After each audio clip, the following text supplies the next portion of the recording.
you're a young person, you're saying, hey, what about my name? Where's my name? Where's my identity in the city that I actually live in and that I actually make up?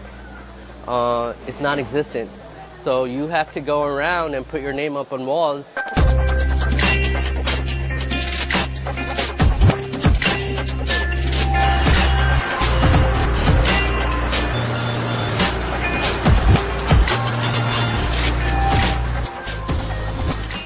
A revolutionary art form that goes beyond the social obstacles, available for everyone from poor to rich, from rejected slums to evident households.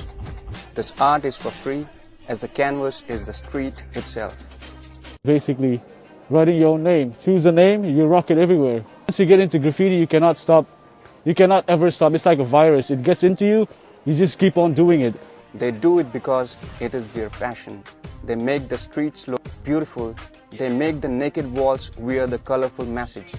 They sprinkle colors to the black and white street life and make it worth living. The ones who do it are graffitists, and this art is graffiti.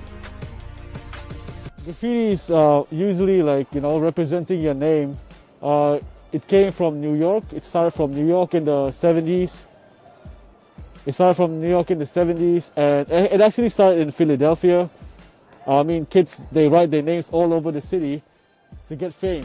Graffiti is any type of public markings that may appear in the forms of simple written words to elaborate wall paint.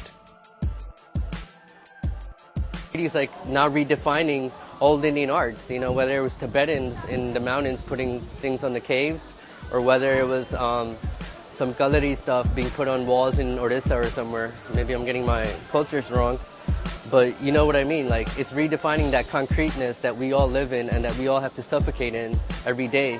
We're coloring it and we're redefining it. Spray paints and aerosol cans is the #1 necessity for graffiti. From this commodity comes different styles, techniques and abilities to form masterwork of visual graffiti. Spray paints can be found at hardware and art stores and can come virtually at every color. Steel fucking markers, spray paints, that's how we do it. From like marker tags, I moved on to doing throw-ups, which are like bubble throw-ups. And the first colorful bubble throw-up I did was way back in 2008. So that's when I did my first. And the beautiful part about it is that the first piece that I did is still around. Some of the most common styles of graffiti have their own name. A tag is the most basic writing of an artist's name. Another form is a throw-up, also known as bombing, which is normally painted very quickly with 2 or 3 colors. Throw-ups can also be outlined on a surface with 1 color. A piece is a more elaborate representation of the artist's name. But what's most important in graffiti is like coming up with your own flavors, coming up with your own style. Or if you take somebody's style, nobody's gonna respect you in the game.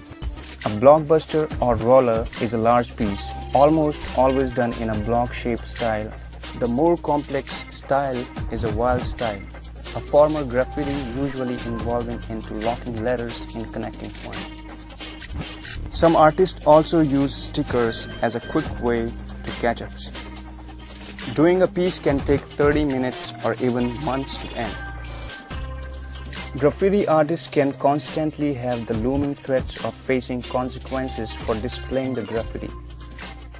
Many choose to protect their identities and reputation by remaining anonymous. Vandalism is concerned, there's the old saying which says money talks and bullshit walks. So putting that in perspective of graffiti today, if you're Coca-Cola, if you're Microsoft or whatever, you can pay money and get your name up anywhere. You can get it up on a temple if you want. You can get it up on the parliament. You can get it anywhere. But if just look around this building, this is a labor housing, and these guys have no problem with wall and paint being up on their walls. It's not vandalism to them. It's art. It's giving a fresh awakening when they wake up. It's beauty. But of course, if I go paint over a Coca-Cola sign, they're gonna be like, yo, this guy's a vandal. Sometimes graffiti expresses social and political messages, and the whole genre of artistic expression is based upon graffiti style. To some, it is an art form worthy to be displayed in galleries, exhibitions. To others, it is merely vandalism. In India, graffiti is an emerging concept. In Delhi, it can be found in places like Hoskas, Malviya Saket, Dwarka, New Delhi Railway Station, Lajpat Nagar Flyover, and many other prominent places. Delhi's also been the big push for graffiti in India.